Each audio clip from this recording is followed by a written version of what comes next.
Hello, and welcome to the Carnegie Library of Pittsburgh's Kids Club at Home. My name is Kevin, and once again, I'm really happy that you could join us today. For today's activity, in recognition of Black History Month and this year's theme of the Black family, we will be creating special family memories in collage form. Now, I enjoy getting to do this because it gives me a chance, of course, to think about some special family memories, and that's always fun. But it also gives me the challenge of figuring out how to represent those in a collage, which is a little trickier and definitely different than drawing or even painting.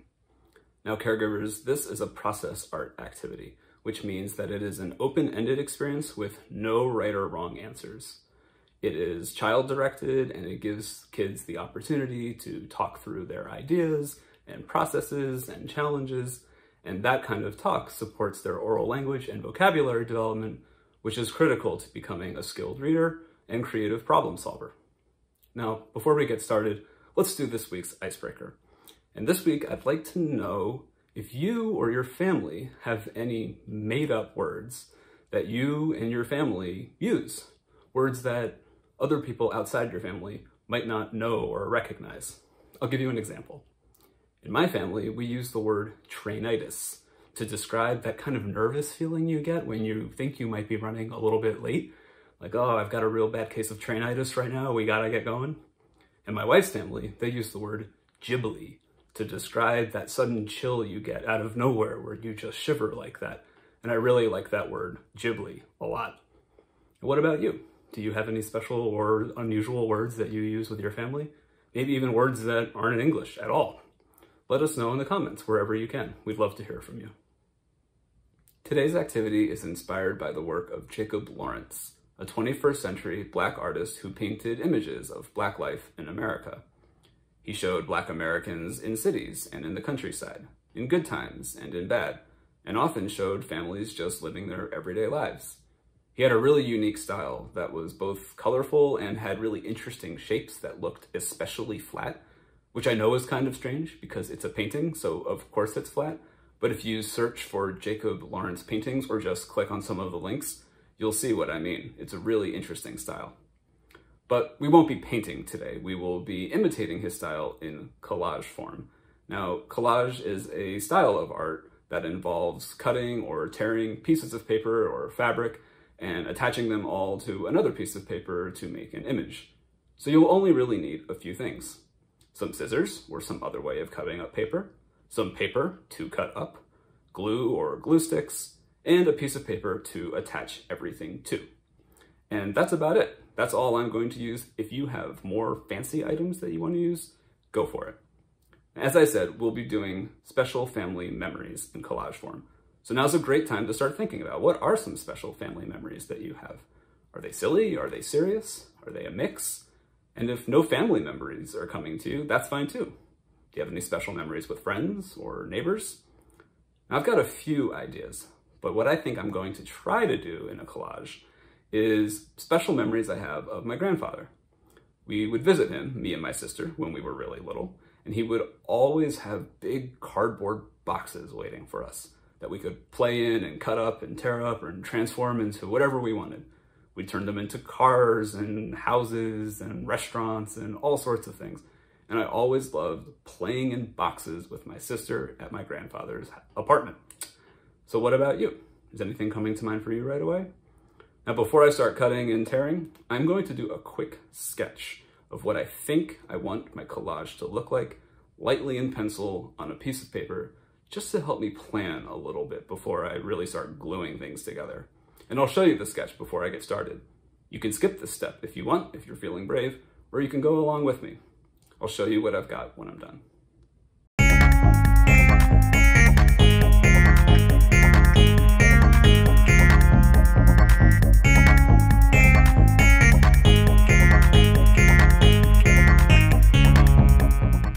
So here's my sketch of what I hope will be my family memory collage of me and my sister playing with boxes. And you'll see my grandfather is over here in his favorite chair. That might be a little tricky to do with the collage, so it was good to sketch that out first. And here I am, popping out of a stack of boxes, triumphantly. And if you look closely, you might be able to see my sister. I'll give you a second to find her. Can you see her? Gotta look carefully. Yep, there she is, right there, or at least the bottom half of her, as she enters a box tunnel to crawl through, which she loved doing. So this sketch was really helpful in getting me to think about my planning.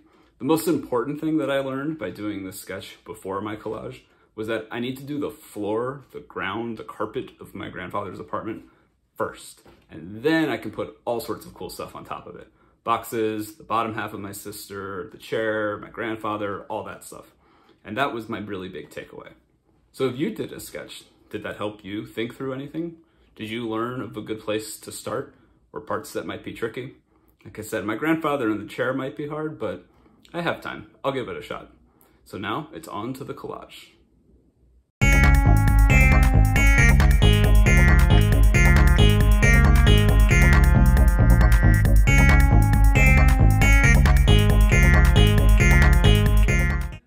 So here's my finished collage, and I have to say, it was a lot of fun to put together.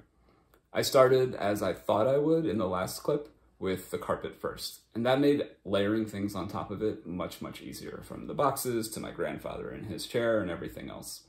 My grandfather in his chair was definitely the trickiest part. I had to do lots of little cuts to get things just right, but I'm really happy with how it turned out.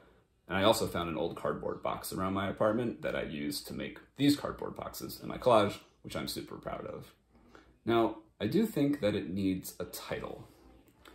Now, caregivers, titling might not seem like much, but it really does involve distilling a lot of information, whether that's visual or in text form, into a short, concise message, and that involves a lot of skill.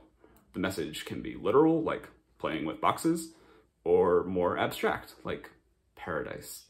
Either way, coming up with a title involves narrowing down and summarizing and revising, and those skills are really important to becoming a strong writer. Now for this one, I think I'm going to go with Cardboard Wonderland. Not to be confused with Cardboard Kingdom, a great graphic novel by Chad Sell. But I'm calling this Cardboard Wonderland because that's what it felt like.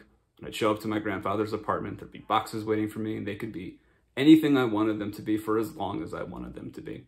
And I think Cardboard Wonderland feels like the right title for this. So what about you? How did your collage go?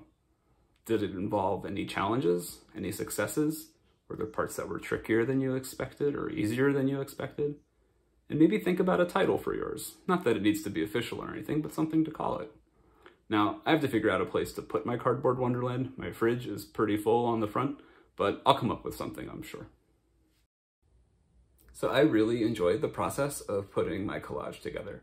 I loved thinking about my memories of playing in boxes with my sister and grandfather, and sometimes even my grandmother, and I kind of want to find a huge box for me to play in right now. I also enjoyed the process of cutting up different shapes and different sizes and different colors and arranging them and trying to figure out how to achieve on a piece of paper what I imagined in my mind. What about you? How did it go for you? Were there parts that were easier or trickier, somewhere in between? Did you learn any cool and useful techniques for making a collage? If you could do it all over again, would you do things the same way or a little bit different? Just remember, there's no right or wrong answer to any of this. It's about the experience of putting it all together. Now, if you have suggestions or ideas for future Kids Club activities, we'd love to hear from you in the comments wherever comments are open on social media. You can find us on Twitter as @Carnegie Library or on Facebook at Carnegie Library of Pittsburgh. Now, if you like today's activity and are interested in learning more about Black artists, check out Radiant Child, the story of young artist Jean-Michel Basquiat by Javaca Steptoe. It's a picture book biography about another Black artist who has a very different style than Jacob Lawrence, but nonetheless really cool to look at. And if you'll remember, Jacob Lawrence painted pictures of Black families in the South and the North, and sometimes even moving from the South to the North. And to learn more about that movement from South to North, you could check out Overground Railroad, a picture book by Lisa Klein Ransom and James Ransom. Both of these books are available on OverDrive and Libby, and are available for you to read right on your screen as soon as you check them out. And of course, we have book lists on our website, especially our African American book lists for kids and teens, for more stories about the diverse experiences of Black families in America. You should totally check it out, or just reach out to us anywhere we're online, and we'd be happy to give you suggestions. If you don't have a library card but are interested in getting one, we can help you out with that too. You can sign up for one on our website, carnegielibrary.org, or just give us a call at 412-622-3114, and someone will be happy to help you out. Thanks for joining us for Kids Club at Home. You can tag us at Carnegie Library and show us what you made. And don't forget to keep an eye out for grab-and-go kits at your neighborhood CLP locations. We miss you, we enjoyed having you, and we'll see you next time.